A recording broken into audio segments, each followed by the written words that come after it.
إنما يؤمن بآياتنا الذين إذا ذكروا بها خروا سجدا وسبحوا بحمد ربهم وهم لا يستكبرون. Saat ini pengajian yang paling diminati oleh kebanyakan orang, yang modelnya bagaimana kira-kira? Yang lucu, iya kan? Yang lucu. Yang bisa membuat tertawa, atau yang penyampaiannya tidak ada kritikan, semua benar. Ini disukai kebanyakan orang. Kenapa? Hawa nafsunya senang di situ. Coba dalam pengajian sering disampaikan Al-Quran, dibacakan hadis Rasulullah SAW. Orang bosan, masa bahasa Arab kita nggak paham, disampaikan terus bahasa Arab. Ini kebanyakan manusia tidak menyukainya. Padahal pengajian yang seperti ini adalah pengajian yang benar-benar akan meluruskan kesalahan kita. Antum ikut pengajian tujuannya untuk apa? Untuk hanya menyenangkan telinga, atau untuk perbaikan diri kita? Kan perbaikan diri kita, untuk menegur kesalahan kita, untuk menumbuhkan iman kita.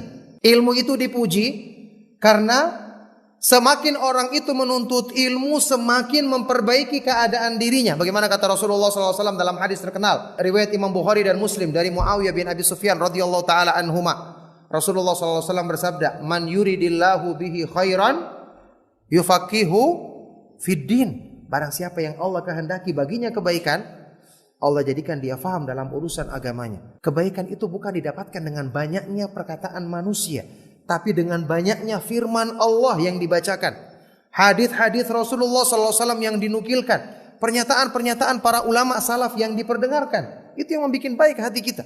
Ya, di dalam beragama itu seseorang akan menjadi baik kalau sumber yang dijadikan sebagai narasumbernya baik. Dan tidak ada yang lebih baik daripada Al-Quran, daripada hadis-hadis Rasulullah SAW.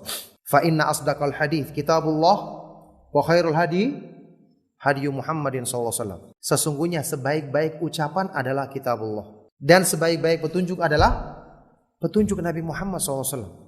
Berarti antum itu kalau baca Al-Quran, paham isinya, sering mendengarkan hadis Rasulullah SAW, paham maknanya, itu lebih baik beribu-ribu kebaikan dibandingkan penjelasan orang yang panjang lebar tapi tidak pernah menukilkan dalil Al-Quran dan Sunnah. Ini kan banyak, jarang yang menyadarinya.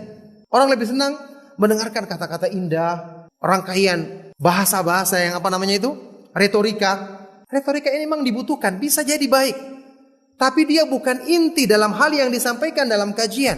Dia cuma sekedar penjelasan, sekedar pendukung. Utamanya yang dibawakan dalam kajian adalah sebaik-baik petunjuk dari ayat-ayat Al-Quran dan hadis-hadis Rasulullah SAW. Kalau cuma retorika, coba antum perhatikan. Orang yang ahli, motivator gitu ya, menyampaikan sesuatu, bisa membuat orang terpengaruh berjam-jam, iya kan? Mendengarkan penyampaiannya, padahal tidak ada isinya. Sampai dalam urusan dunia, tidak sejauh-jauh orang yang sedang promo saja, orang yang sedang promo sama kita, bisa terpengaruh kita kan? Dengar penjual obat di pinggir jalan selalu. Tidak tahu kalau di kota, kalau di kampung-kampung masih ada, di desa-desa masih ada, atau di daerah-daerah masih ada. Orang penjual obat di pinggir jalan, dia jualan obat. Bayangkan, orang betah mendengarkan. Padahal jualan obat. Kata-kata itu memang bisa mempengaruhi, tapi belum tentu isinya bisa bermanfaat terhadap hati kita. Makanya ada hadis riwayat Imam Bukhari dan Muslim tentang kepandaian berkata-kata. Ada hadisnya memang. Rasulullah SAW bersabda, "Inna minal bayani la sihran." Sesungguhnya di antara al-bayan, kepandaian berkata-kata, retorika, itu ada sihirnya, ada sihirnya. Orang itu kalau kepandai berbicaranya baik, bisa mempengaruhi orang. Bahkan di dalam Al-Quran Allah menyebutkan orang munafik. Kalau kita dengarkan ucapannya, kita akan terkagum-kagum. Wa idza ra'aitahum tu'jibuka ajsamuhum wa iyaqulu tasma' liqaulihim. Orang munafik padahal. Kalau kamu melihat mereka, kamu akan terkagum-kagum dengan penampilan fisik. Ini penampilan fisik ini juga bukan merupakan dalil. Dan kalau mereka berbicara, kamu akan tasma', kagum mendengarkan ucapannya. Bukan merupakan kelebihan, sekedar kepandaian berbicara.